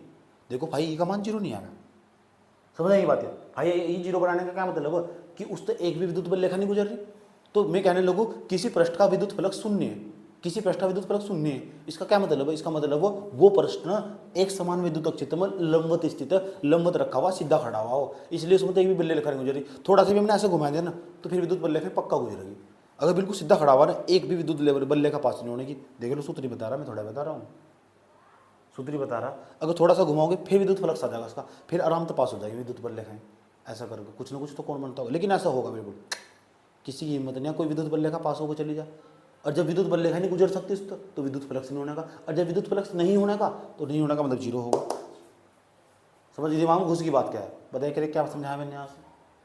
अगर किसी पृष्ठ का विद्युत फ्लक्स 0 होगा ना, हाँ तो इसका यह मतलब है कि वो पृष्ठ ना विद्युत क्षेत्र की लंबवत स्थिति। हाँ समझ गए बात यार, इसका मतलब है, और इसका अगर 0 होने का और क्या मतलब है, उस पृष्ठ से एक भी विद्युत बल रेखा नहीं गुजर रही, एक भी। अगर थोड़ा सा भी ऐसा हुआ ना वो पृष्ठ तो पक्का विद्युत बल रेखाएं पास होगी। समझ में आई बात है। इसलिए जो है ना, जो वो बनाया जाए हमारा ट्रांसफार्मर, उसमें जो पत्तियाँ हों ऐसी सीधे नहीं की जाती है, अंदर उसकी पत्तियाँ ऐसे रखी जाए जान पूछ कर, ताकि उसके अंदर तो विद्युत बल रेखा गुजर जाए, तभी तो विद्युत फ्लक्स निकलेगा आगा। जान पूछ के सारे सिद्धांत उन पे काम कर रहे हैं, ये सारी बातें वही काम हो यूज़ हो। बात समझ में आई, ऐसा करके ऐसा नहीं जाती, ऐसा करके रखे जा तभी तो तुम तो करंट फॉलो होगा। विद्युत फ्लक्स का मतलब यही तो विद्युत बल रेखाएं गुजरेगी, अगर विद्युत बल रेखाएं गुजरेगी आगे तो विद्युत क्षेत्र जाएगा, विद्युत क्षेत्र में तार रखे रहेंगे तो उनमें विद्युत करंट जाएगा, करंट जाएगा तो फिर करंट आगे जाएगा, लोगों को घर की बिजली जलेगी। समझ नहीं बात है। अगर पत्ती ऐसे सीधी रख दी तो एक भी विद्युत बल रेखा नहीं गुजरने की, और जब गुजरने की आगे कोई विद्युत क्षेत्र नहीं होने का, जब आगे कोई विद्युत क्षेत्र नहीं होने का यहाँ तार टच करेंगे तो तार में करंट नहीं आने का, जब तार में करंट नहीं आने का बिजली नहीं जाने की, ट्रांसफार्मर का आउट पिट जाएगा। ऐसी बहुत सी जगह यूज हुए बातें, समझ में आया बात है। नींद आ रही है क्या, काट लोगे उस पर लेट है, उस पर लेट है। देखो भाई बात समझ में आइए क्या हो रहा है कि किसी पृष्ठ से गुजरने वाले, यहाँ लिखना क्या है ये भी समझ, लिखना क्या है, ये सवाल उल्टा पूछ सको तुमसे। किसी पृष्ठ से अगर गुजरने वाला विद्युत फ्लक्स शून्य होता है इसका अर्थ समझाइए, किसी पृष्ठ से कोई विद्युत फ्लक्स पास नहीं होता है इसका अर्थ समझाइए, किसी पृष्ठ से होकर गुजरने वाला विद्युत फ्लक्स शून्य होता है इसका अर्थ क्या होगा, ऐसा सवाल पूछ सको तो तुम क्या बताओगे। इसका अर्थ यह है कि कोई पृष्ठ एक समान विद्युत क्षेत्र में लंबवत स्थित है तो उससे गुजरने वाला विद्युत फ्लक्स 0 होगा, शून्य होगा, इसका ये अर्थ है, उससे कोई विद्युत बल रेखा नहीं गुजरने की। अपनी भाषा में लिख सकते हैं। जब चीज़ें समझ में आ जाए ना तो और भी सरल बना सकते हो अपनी भाषा में, और अपनी भाषा में जो लिखा होगा उस हमेशा नंबर ज़्यादा मिलेंगे। जो टेप कर लिखा होगा उसके नंबर हमेशा कम होगा। टीचर कॉपी चेक करते पहचान ला किन अपनी भाषा में लिख रखा और किन अपनी भाषा में नहीं लिख रखा। समझ में आया? चलो यहाँ क्या लिखना, ये लिखना, अतः यदि कोई पृष्ठ, इसमें लिखना यदि कोई पृष्ठ एक समान विद्युत क्षेत्र में लंबवत स्थित हो, पृष्ठ एक समान विद्युत क्षेत्र में लंबवत स्थित है तो उस तक गुजरने उससे कोई भी विद्युत बल रेखा नहीं गुजरती है, अर्थात उसका विद्युत फलक शून्य होता है। उस पृष्ठ का विद्युत फलक कितना होता है? शून्य होता है। यह बात यहाँ लिख देनी नीचे इसके जीरो के बाद लिख दोगे। यदि कोई पृष्ठ, क्या लिखोगे, यदि कोई पृष्ठ एक समान विद्युत क्षेत्र में लंबवत स्थित हो तो उससे कोई विद्युत बल रेखा नहीं गुजरती है, या उसका उस पृष्ठ का विद्युत फलक शून्य होता है। लिख दो क्या बात? चलो पहले से लिख के दिखाओ, आगे जब बढ़ी हो, आगे जब भी बढ़ी हो। सेकंड कंडीशन देखो भाई, दूसरी कंडीशन, अभी तो पृष्ठ ने तुमने लंबवत रख रखा था, अब मेरा मूड नहीं ऐसा लंबवत रखने का। मेरा मूड पता कैसा हो रहा है? मेरा मूड हो रहा है कि मैं इस ना अभी सर 180 डिग्री कोण पर रख दूँ। अब तो यदि पृष्ठ को 180 डिग्री कोण पर रख दिया जाए, उसे बोलते कि हिंदी में यदि पृष्ठ विद्युत क्षेत्र के प्रति समांतर हो, उल्टा रखा हुआ ऐसा, अभी तो 90 बता, अब ऐसा कर दिया 180 हो जाएगा पूरा कोण। चित्र बना के दिखा, एक समान विद्युत क्षेत्र है, ये रहा एक समान विद्युत क्षेत्र, और जो पृष्ठ था ना भैया, पृष्ठ बेचारा ऐसा लेट गया, सो रहा बेचारा पृष्ठ ऐसा है, तीर का चिन्ह निकाला है, पृष्ठ ऐसा है।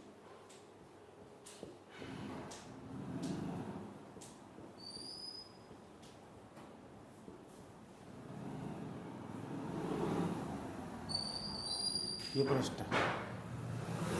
ऐसा, ये विद्युत क्षेत्र है हमारा, ये हमारा पृष्ठ। यहाँ कितने डिग्री का कोण बन गया भैया? 180 का बन नहीं गया, 180 का। तो थीटा का मान कितना कर दोगे? 180। आ जाओ रखो, इफ का मतलब यदि थीटा का मान कितना हो? 180। 180 पता क्या मैंने रखा हम, यदि हेडिंग वैसे बना सक, यदि पृष्ठ विद्युत क्षेत्र के प्रति समांतर हो, यदि पृष्ठ विद्युत क्षेत्र के प्रति समांतर हो,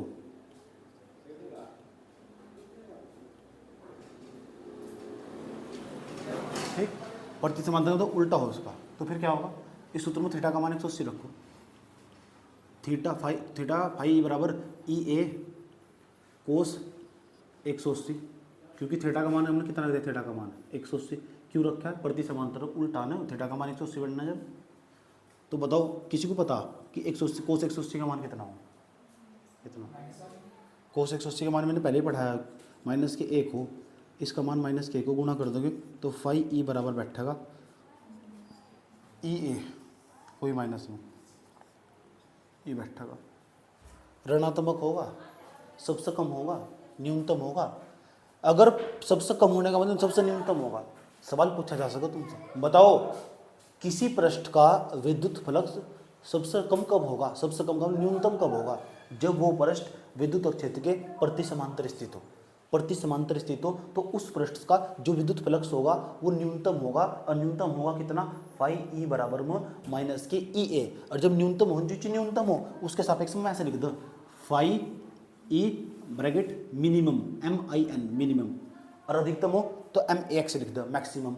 अधिकतम हो तो मिनिमम बराबर में बैठेगा कितना? माइनस के ई ए, माइनस के ई ए, यो ई ए। समझ में आई बात? या पता लग गया किसी पृष्ठ का जो विद्युत फ्लक्स वो न्यूनतम कब होगा, ऋणात्मक या न्यूनतम कब होगा? तब होगा जब वो पृष्ठ एक समान विद्युत क्षेत्र में प्रति समांतर स्थित हो तो उससे गुजरने वाला विद्युत फ्लक्स ऋणात्मक होगा। क्या होगा? ऋणात्मक। पता लग गया? यही बात लिखनी है यहाँ से। यदि कोई पृष्ठ, इसमें लिखनी लास्ट में जाकर, यदि कोई पृष्ठ एक समान विद्युत क्षेत्र के प्रति समांतर स्थित हो तो उससे गुजरने वाला विद्युत फ्लक्स ऋणात्मक होगा। और होगा कितना? इतना होगा। नोट करो, यहाँ तक सारा लिखो भी।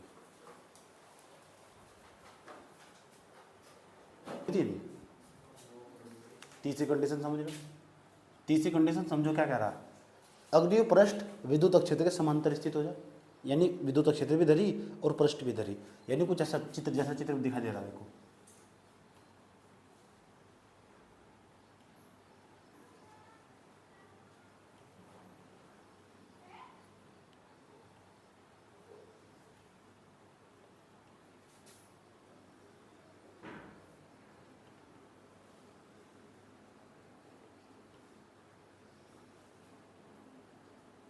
ठीक। अब ये हो ना, जो पृष्ठ हमारा ये विद्युत क्षेत्र के समांतर स्थित है, ऐसा करके ये पृष्ठ हमारा इधर ही स्थित है, विद्युत क्षेत्र भी इधर ही और हमारा पृष्ठ भी इधर ही है, पृष्ठ भी इधर ही, देखो तीर का चिन्ह बता रहा, पृष्ठ भी इधर ही है हमारा। इस पृष्ठ का जो क्षेत्रफल वही है हमारा ए जो है था हमारा, घबराने की जरूरत नहीं है। तो तुम बताओ थीटा का मान 0 नहीं हो जाएगा, थीटा का मान इधर को जाने पर थीटा का मान कम होगा, 90 था, 90 था कम होगा, कम होगा, कम होगा, कम होगा, 45 आएगा, 45 30 आया, 30 तो 20 आया, 20 तो 10 आया, एक टाइम ऐसा वैसा जाएगा तो 0 नहीं हो जाएगा, थीटा का मान कितना हो जाएगा 0, कम होता चल जाएगा थीटा का मान। इफ मतलब यदि थीटा का मान कितना हो 0, इन दोनों के बीच में कोई कोण ही नहीं है, तो निकालते हैं किस इसका मान कितना बैठेगा। देखेंगे इस पृष्ठ से गुजरने वाला विद्युत फ्लक्स कितना होगा, तो सूत्र बताओ क्या, फाई ई बराबर में ई ए कोस थीटा, और कोस थीटा तो थीटा का मान कितना, थीटा का मान हमारा 0। चलो फाई ई बराबर ई ए कोस 0, फाई ई बराबर ई ए कोस 0 का मान कितना हो 1, तो फाई ई बराबर में कितना बैठेगा ई ए। लेकिन ये अधिकतम है, सबसे ज़्यादा अगर विद्युत फ्लक्स का मान होगा, सबसे ज़्यादा विद्युत बल रेखा गुजरेगी वो जब गुजरेगी जब कोई पृष्ठ भी धरी और जाने में दिक्कत ही नहीं हो रही विद्युत बल रेखाओं को, पृष्ठ भी धरी और जो विद्युत बल रेखाएं भी धरी जा रही, तो बहुत सारी विद्युत बल रेखाएं गुजरेगी इसमें से, और इतनी गुजरेगी इसलिए सब मैक्सिमम कहते हैं। फाई ई ब्रैकेट में लिखा है सर, नीचे क्या लिख देंगे मैक्सिमम, और मैक्सिमम का मतलब क्या हो अधिकतम, और है कितना ई ए, दोनों को डायरेक्ट गुणा कर दो। जब कोई पृष्ठ ना एक समान विद्युत क्षेत्र में एक समान विद्युत क्षेत्र के समांतर स्थित हो, प्रति समांतर नहीं है समांतर स्थित हो, तो उससे गुजरने वाला विद्युत फ्लक्स अधिकतम होगा, उस पृष्ठ का जो विद्युत फ्लक्स होगा ना वो अधिकतम होगा, और अधिकतम होगा कितना फाई ई मैक्स बराबर में ई ए। याद रहेगी बात है, यही बात देखनी है। यदि कोई पृष्ठ एक समान विद्युत क्षेत्र में पृष्ठ भी है समांतर स्थित हो, तो उससे गुजरने वाला विद्युत फ्लक्स अधिकतम होगा, और होगा कितना फाई ई मैक्स बराबर में ई ए होगा। ई की ए में गुणा कर देंगे, ई का मान देगा जाएगा, ए का मान देगा, दोनों गुणा कर देंगे, आंसर निकल जाएगा। ये बात और अच्छी क्लियर कब होगी, जब हम इसके ऊपर सवाल करेंगे भैया, इन सूत्रों के ऊपर आए हुए सारे सवाल करेंगे, नोट करो चलो सभी। इसके बाद की लाइन खुद लिखनी है, वहाँ समझो। जो विद्युत फ्लक्स है ना वो विद्युत फ्लक्स है, पहले उसका सूत्र बताओ क्या विद्युत फ्लक्स का, क्या सूत्र आया निकल कर, सूत्र क्या आया विद्युत फ्लक्स का, फाई ई बराबर ई ए कोस थीटा। अब सवाल है विद्युत फ्लक्स कैसी राशि है, तो विद्युत फ्लक्स है ना जो एक प्रकार का किसी पृष्ठ का हो, तो किसी पृष्ठ का विद्युत फ्लक्स इधर जाएगा उधर जाएगा, मुझे कोई मतलब नहीं आज तक। ये भी सदिश राशि और एक क्षेत्रफल विद्युत सदिश राशि हो, तो दोनों गुणा करके दो सदिशों के आपस में गुणा कर दो तो अदिश बन जाए, ऐसे भी निकाल सकम। तो ये विद्युत फ्लक्स एक प्रकार की पता कैसी राशि, अदिश राशि। राशि कैसी है, अदिश राशि है। अदिश राशियों में दिशा ही नहीं होती, या सदिश राशियों में केवल दिशा हो, तो विद्युत फ्लक्स अदिश राशि। ये भी सवाल पूछा हुआ कि विद्युत फ्लक्स कैसी राशि, एक नंबर में। दूसरा, इस विद्युत फ्लक्स की का मात्रक क्या हो, मात्रक मेन चीज हो। मात्रक के बाद ही तुरंत भी निकाल लो, मात्रक निकाल लो उसका, विद्युत फ्लक्स का मात्रक क्या बैठेगा। तो मुझे बताओ विद्युत क्षेत्र की तीव्रता नहीं आया, और विद्युत क्षेत्र की तीव्रता हो ना इसका मात्रक हो न्यूटन प्रति कूलम। अब ये कैसा है विद्युत क्षेत्र का मात्रक न्यूटन प्रति कूलम, ई बराबर सूत्र हो एफ अपॉन क्यू नॉट, ये पढ़ा। अब बल का मात्रक हो न्यूटन, आवेश का मात्रक हो कूलम, तो न्यूटन प्रति कूलम ऐसा आया। तो विद्युत क्षेत्र तीव्रता का मात्रक न्यूटन प्रति कूलम, गुणा लगाया गुणा, ये क्या हमारा अक्षेपल नहीं है, अक्षेपल का मात्रक हो मीटर स्क्वायर, मात्रक निकल गया न्यूटन मीटर स्क्वायर और बट्टे कितना बैठेगा कूलम, ये न्यूटन मीटर स्क्वायर बट्टे में कूलम ये बैठेगा। तो जब भी पूछा जाना तुमसे बताओ कि विद्युत जो हमारा विद्युत फ्लक्स हो उसका मात्रक क्या हो, न्यूटन मीटर स्क्वायर बट्टे क्या हो कूलम।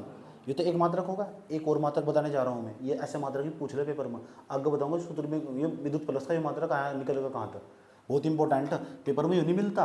ये मैं यहाँ के पेपर की बात नहीं कर रहा है, वे जो कंपटीशन के पेपर आओ जो 12वीं के बाद खेल लो, जो संघर्ष करो, कभी इंग डूब कभी इंग डूब कभी इंग डूब, चुपचाप 12वीं क्लास की फिजिक्स और केमिस्ट्री मैथ पढ़ लो ना, जो मैंने पढ़ा रखा है। जिंदगी में कभी आत्मा की तरह भटकने की जरूरत नहीं मिल पढ़ने की, आराम से नौकरी लग जा, आराम से प्यार के साथ। इसलिए कह रहा हूँ समझ लो इसे। दूसरा, ये पहला मात्रक, दूसरा मात्रक, दूसरा मात्रक हमारा वोल्ट प्रति मीटर स्क्वायर। क्या नाम है, वोल्ट प्रति मीटर स्क्वायर, वोल्ट मीटर।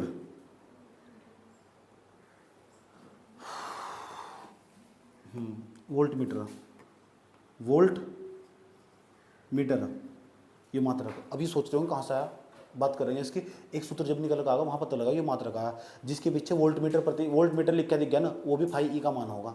जिसके पीछे न्यूटन मीटर स्क्वायर बट्टे कूलाम लिखा दिख गया ना, वो भी हमारा फाई का मान होगा। तो दोनों मात्रक देख के पहचान लेने हैं। अब सवाल क्या है, मात्रक के बाद हम निकाल लेंगे विमा। क्या निकाल लेंगे? विमा। अब विमा निकाल लेंगे। देखो कैसी विमा निकाल लें इसकी। अब विमा निकालने के लिए विमा तो कक्षा 11 में पढ़ाया, तो सूत्र देखो ये वाला सूत्र, इस तरह निकल लेंगे विमा। न्यूटन का संबंध किस तो बल था, और बल की विमा बता रखी मैंने MLT-2 MLT-2 गुणा लगाओ। उसके बाद जो क्या है, मीटर की विमा क्या हो, L नहीं होती, तो L की घात कितनी जाएगी? 2 आ जाएगी। L की 2 बोल लेंगे सर। उसके बाद जो क्या, कुलाम का आवेश नहीं होता, और आवेश की विमा में लिखवाई थी, सबसे शुरू में लिखवाई थी आवेश की विमा 80। इसे कैलकुलेट करेंगे, यहाँ घात कितनी नहीं होता 1, तो 2 रे कितना हो जाएगा 3, तो कितना बैठेगी विमा, देखो कितनी बैठेगी इसकी ML की 3, और यहाँ घात कितनी 1 नहीं है ऊपर जाकर, तो T की 3, और यहाँ घात कितनी 1 नहीं है, A की -1। समझ रहे क्या हुआ? M जुगा तुम 1 और 2 कितना हो जाएगा 3 हो जाएगा, T ऊपर जाकर 1 माइनस का हो जाएगा 3 हो जाएगा, A की घात ऊपर जाकर माइनस की हो जाएगी, तो बैठेगी L की 3, T की 3 और A की -1। ML इसे एक यहाँ बीच में लिख सकते, रूल हो से लिखने का, ML की 3, A की -1 और T की -3। ये विद्युत फ्लक्स की विमा बहुत इंपॉर्टेंट है, कई बार परीक्षाओं में पूछ रखी कि विद्युत फ्लक्स की विमा, बच्चे छोड़ छोड़ कर भाग गए। फिर सही बात है, इसलिए पहले लिखवा दूँ कि विद्युत फ्लक्स की विमा क्या हो। एक भी सवाल, एक भी नंबर का एक भी सवाल आज तक मेरे नोट से बाहर दिया है, कितना भी हार्ड पेपर आ गया, पिछले 12 सालों का रिकॉर्ड है। एक भी सवाल कोई बच्चा नहीं कहता ना जो पढ़ा, आपके सवाल से आपके नोट्स तो बाहर है, मैं पढ़ाना छोड़ दूँगा। एक भी नंबर का सवाल, इतना मैंने नोट्स पढ़ा रखा, चुपचाप पढ़ के चले जाओ, मैंने पढ़ा रखा। नोट्स सामने रखो, वीडियो देख के चले जाओ, जिंदगी सुधर जाएगी। आई नहीं उसको कुछ भी बाहर आया ही नहीं, मतलब ही नहीं बैठता उसका सवाल। मैं कैसे कह रहा हूँ, सवाल उठा के देखो, वो मुझे पढ़ने के बावजूद सवाल उठा के देखो, कंपटीशन में नहीं बाहर आता है। चलो नोट करो यहाँ तक, बोर्ड तो बहुत दूर की बात है। देखो कल वाला क्या समझाया गया था, पहला कंसेप्ट, अगर हम गोस की प्रमेय समझना ना, आज हम गोस की प्रमेय समझेंगे। और गोस की प्रमेय इतनी इंपॉर्टेंट है, हर साल पेपर में सबसे इंपॉर्टेंट चीज़ है, पूरे चैप्टर की सबसे इंपॉर्टेंट चीज़ यही है गोस की प्रमेय। और सवाल भी करेंगे इसके ऊपर फिर हम, ठीक, कल को चैप्टर खत्म हो जाएगा। अभी तो मैं इसमें गोस की प्रमेय पढ़ाऊंगा, तो गोस की प्रमेय बहुत डिफिकल्ट है। बच्चे क्या कर रहे हैं, उल्टा सीधा करो, उल्टा सीधा नहीं करना, समझना था कि हो क्या रहा है इसमें। मैंने कल भी समझाया था, टीचर के समझाने में और अपना पढ़ने में धरती आसमान का फर्क हो। समझ मतलब खासकर जब मैं समझा रहा हूँ तो उसको बहुत डेप्थ समझा कर समझाऊँ कि है क्यों, कहाँ, क्या, कैसे हो, ठीक। तो बहुत गौर से समझना, बहुत प्यार के साथ। पहले कंसेप्ट समझते हैं। कंसेप्ट कौन कौन से, जैसे हमने कल बताया कि भाई एक अगर हमारे पास एक समान विद्युत क्षेत्र हुआ, ये हमारे पास एक समान विद्युत क्षेत्र, ये रहा एक समान विद्युत क्षेत्र, एक समान विद्युत क्षेत्र। और इस एक समान विद्युत क्षेत्र में ना अगर कोई पृष्ठ रखा हुआ, कोई पृष्ठ रखा हुआ, एक समान विद्युत क्षेत्र, इसमें कोई पृष्ठ रखा हुआ, ये पृष्ठ रखा हुआ, ये जितने कोण पर रखा उस कोण का नाम है थीटा। पृष्ठ रखा हुआ, सुनोगे सारी बात, याद रखना बात। यार अगर कोई पृष्ठ एक समान विद्युत क्षेत्र में स्थित हो तो उसमें तो जितनी विद्युत बल रेखाएं गुजरेगी ना, जितनी विद्युत बल रेखाएं गुजरेगी उनकी संख्याओं की माप को हम विद्युत फ्लक्स कहते हैं। और विद्युत फ्लक्स को हम फाई ई से प्रदर्शित करते हैं। और फाई ई बराबर सूत्र हो, इस पृष्ठ का तुमको क्षेत्रफल पता होना चाहिए। मान लिया इसका क्षेत्रफल ए है, ये कोण पता होना चाहिए, तो इसका सूत्र हो फाई ई बराबर ई ए कोस थीटा, ई ए। इसका जो विद्युत क्षेत्र है ना, विद्युत क्षेत्र को विद्युत क्षेत्र की तीव्रता भी क्या है, इससे प्रदर्शित करते हैं, ठीक, याद रहेगी बात है।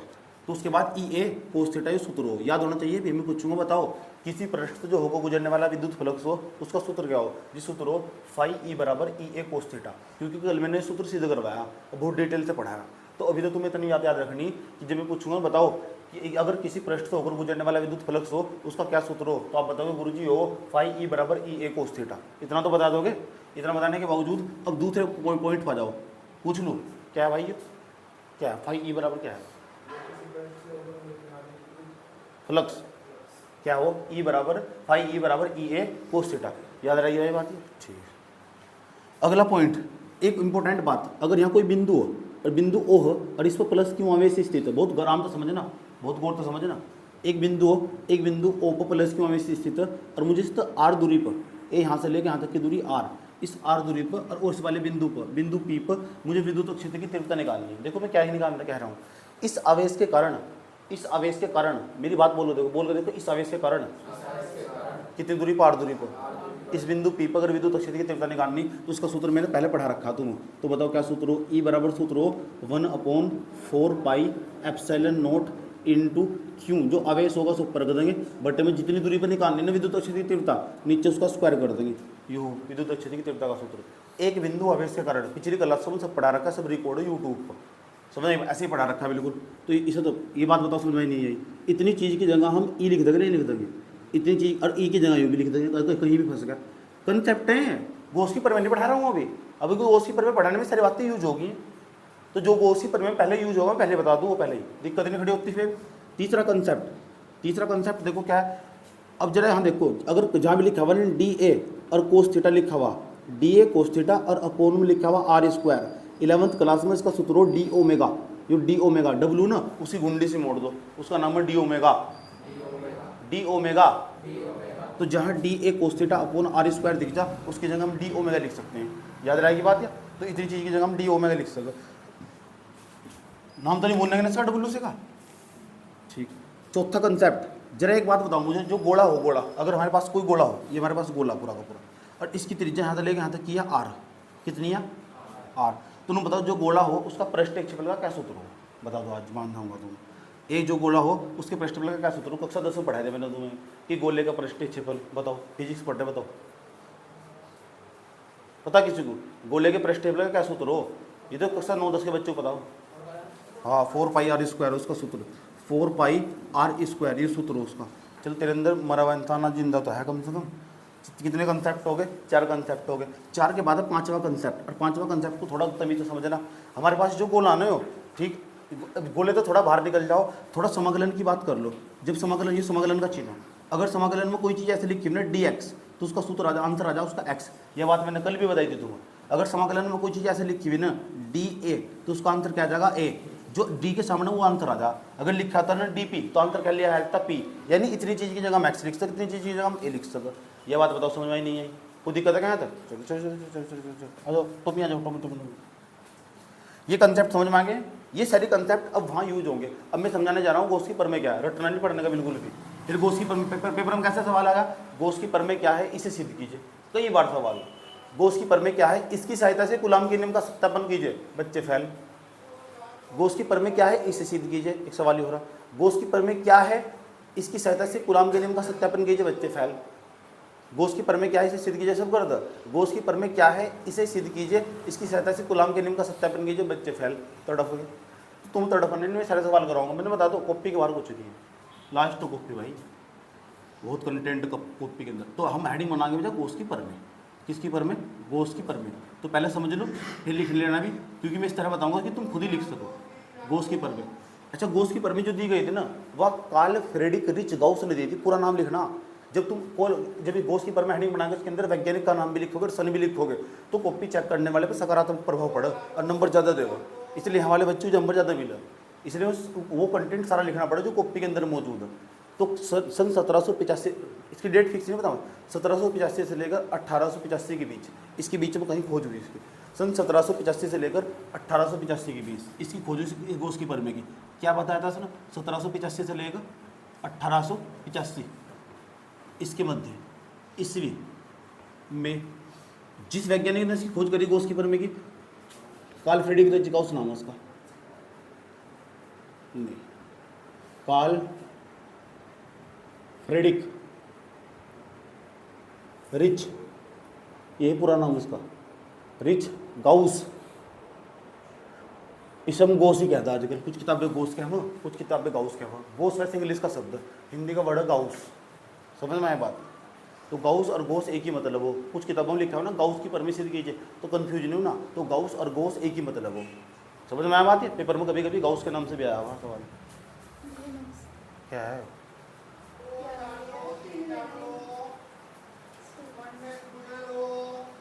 मतलब। सन 1785 से लेकर 1885 में कार्ल फ्रेडरिक रिच गाउस ने यह बताया था, क्या बताया था अब समझ लो, बताया था क्या समझ, जो बताया था वो बड़े कमाल की चीज़ है। नुकरा कोई भी बंद प्रश्न हो, नुकरा कोई बंद प्रश्न हो, गॉस की प्रमेय में से बंद प्रश्न के ले लेगी, कोई भी बंद प्रश्न, चाहे कमरा ही क्यों ना हो, चाहे इतना सा बक्सा ही क्यों ना हो, चाहे पूरा आकाश ही क्यों ना हो, चाहे तरफ अगर ये बंद हो, अगर कोई भी बंद प्रश्न हो, तो बंद प्रश्न पर जितना भी कुल आवेश हो, उस बंद प्रश्न का कुल आवेश जो हो, कुल आवेश, मान लो इस पर यहाँ भी आवेश प्रश्न पे, यहाँ भी आवेश, ये प्रश्न बंद, इस पर आवेश यहाँ, इस पर आवेश है Q1, यहाँ आवेश है Q2, यहाँ क्यों आवेश है Q3, यहाँ क्यों आवेश है Q4, अलग अलग बिंदु पर अलग अलग आवेश। हम तो सुनो मेरी बात, रटवाने कुछ है ही नहीं यहाँ से। मैं कह रहा एक बंद पृष्ठ, क्योंकि गोस ने कहा था मेरी परमें वहीं लगी जहाँ पृष्ठ बंद होगा, बिना बंद पृष्ठ के कोसी परमें लग नहीं सकती। ये बात 1785 से लेकर 1885 ईस्वी की कार्ल फ्रीडरिक रीच गाउस साहब कह गए, कह रहे अगर बंद पृष्ठ हुआ ना तो उस बंद पृष्ठ पर प्रत्येक बिंदु पर जितना भी आवेश होगा, कुल आवेश, उस बंद पृष्ठ पर उपस्थित जो कुल आवेश। अच्छा, गोस की परमें में निकालना क्या है, हम ये भी तो बताना चाहिए कि निकालना क्या है। गोस की परमें में हम विद्युत फलक से निकालना किसी भी पृष्ठ का, और वो पृष्ठ कैसा होना चाहिए, बंद पृष्ठ का। तो किसी भी बंद पृष्ठ का अगर वो निकालना हो, अगर हम विद्युत फलक से निकालना हो, किसी भी बंद पृष्ठ का विद्युत फलक से निकालना हो, अगर तो वहाँ गोस की परमें यूज करते हैं, इसलिए गोस की परमें बनाई गई थी। याद रहेगी बात है क्या है, गोस की परमें क्यों बनाई थी, किसी भी बंद पृष्ठ का विद्युत फ्लक्स ज्ञात करना हो तो ज्ञात करने के लिए क्या बनाई गई थी, गोस की परमें बनाई गई। अच्छा, गोस की परमें कौन से पृष्ठ के लिए लगेगी, बंद पृष्ठ के लिए। कौन से पृष्ठ के लिए, तो बंद पृष्ठ नहीं आया। और एक बंद पृष्ठ को उपस्थित चारों तरफ उसकी तरह भी आवेश हो, खोखली गोली, यहाँ कोई आवेश नहीं है, यहाँ दीवार पर आवेश होगा, चारों तरफ बाहर होगा इसके आवेश, समझ गए।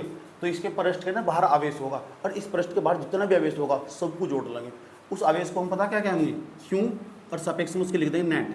नेट का मतलब वो कुल, फिजिक्स में जहाँ भी हम नेट यूज करें, नेट का मतलब कुल हो, क्या हिंदी में कुल लिख दो, समझ बात। या तो उसने कहा था अगर तुम्हें कोई भी बंद पृष्ठ दिख गया, मैंने कहा चलो दिख गया तो क्या कर लगा, उन्होंने कह रहा उस बंद पृष्ठ का अगर विद्युत फ्लक्स निकालना हो, तो विद्युत फ्लक्स को हम देखते हैं फाई इस, तो उस बंद पृष्ठ का विद्युत फ्लक्स निकालना हो तो उस पृष्ठ पर उपस्थित कुल आवेश का 1/ε0 गुना हो, कितना हो, 1/ε0 हो। उन्होंने कह रहा किसी भी बंद पृष्ठ का जो विद्युत फ्लक्स हो ना, ये विद्युत फ्लक्स है, अभी सुनूंगा मैं, आ लिया, किसी भी बंद पृष्ठ का क्या हो, विद्युत फ्लक्स, वो उस पृष्ठ पर उपस्थित कुल आवेश का 1/ε0 गुना हो, कितना हो, कुल आवेश का 1/ε0 गुना हो। मैंने नहीं बताई है बात, किसने बताई, कार्ल फ्रेडरिक रीच गाउस ने। कब बताइए, 1785 से लेकर 1885 ईस्वी के बीच, याद रहेगी बात। या किसने बताई है, गाउस ने, गोस भी कह दो, लेकिन सन 1785 ईस्वी से लेकर 1885 ईस्वी के मध्य sir Carl Friedrich Gauss ने यह बताया कि किसी भी बंद पृष्ठ से संबंधित कुल विद्युत फ्लक्स, ये कुल विद्युत फ्लक्स है, किसी भी बंद पृष्ठ से संबंधित कुल विद्युत फ्लक्स, मैं दोबारा फिर कह रहा हूँ, किसी भी बंद पृष्ठ से संबंधित कुल विद्युत फ्लक्स उस पृष्ठ पर उपस्थित कुल आवेश का 1/ε0 गुना होता है। लास्ट बार बता रहा हूँ, ये क्या है, विद्युत फ्लक्स नहीं है, तो कौन से पृष्ठ का विद्युत फ्लक्स, बंद पृष्ठ से संबंधित, तो मैं ऐसे बोलेंगे बंद पृष्ठ से संबंध विद्युत फ्लक्स, बंद पृष्ठ से संबंध विद्युत फ्लक्स उस पृष्ठ पर उपस्थित कुल आवेश का 1/ε0 गुना होता है। यही गोस की परमें है, और यही मुझे सिद्ध करके लेकर नाम सर, ये आया कैसे, ये मुझे सिद्ध करके लेकर नाम, ये तो गोस की परमें तो पता लग गई। अगर पेपर में इतना गोस की परमें लिखी क्या है, इतना का 2 नंबर का, अगर आप गोस की परमें लिखिए और उसे सिद्ध भी कीजिए, फिर आओ 3 नंबर का, नहीं तो 4 नंबर का, 3 नंबर का नहीं तो 4 नंबर का। बात समझ आई, और आया कई बार झंडे गाड़ दिए सर। बात समझ में आई क्या कहने की कोशिश करी जा रही, सवाल पता लग गया क्या।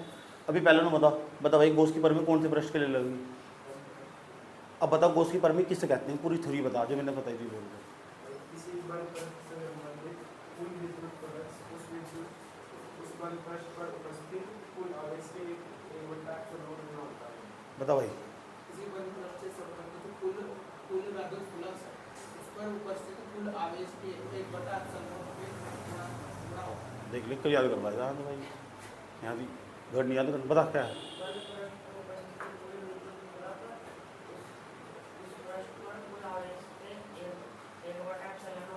बता भाई फटाफट स्पीड। उस किसी भी पृष्ठ पर विद्युत फ्लक्स उस पृष्ठ पर कुल आवेश का के 1/ε0 का मान सबको बता भाई, बता क्या बताया उसकी पर में क्या बताइए अभी, किसी भी बंद पृष्ठ कुल आवेश का एक तो बता क्या बताएगा कि छुट्टी मारोगी, घर बैठ कर इंस्टाग्राम चलाओगी, घर वालों को बर्बाद करोगी, तू बता छोड़ कर अगले जन्म में पढ़िए।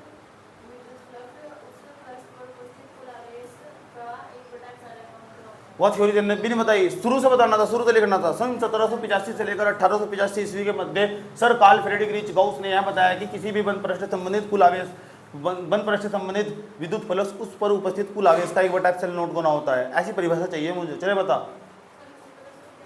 से लेकर 1885 ईस्वी में सर कार्ल फ्रेडरिक गॉस ने यह बताया कि किसी बंद पृष्ठ से संबंध विद्युत फ्लक्स कुल विद्युत फ्लक्स उस पृष्ठ पर उपस्थित आवेश का 1/ε0 गुना।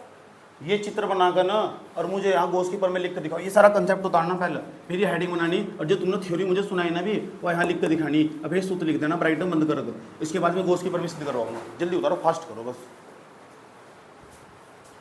मेरे देश में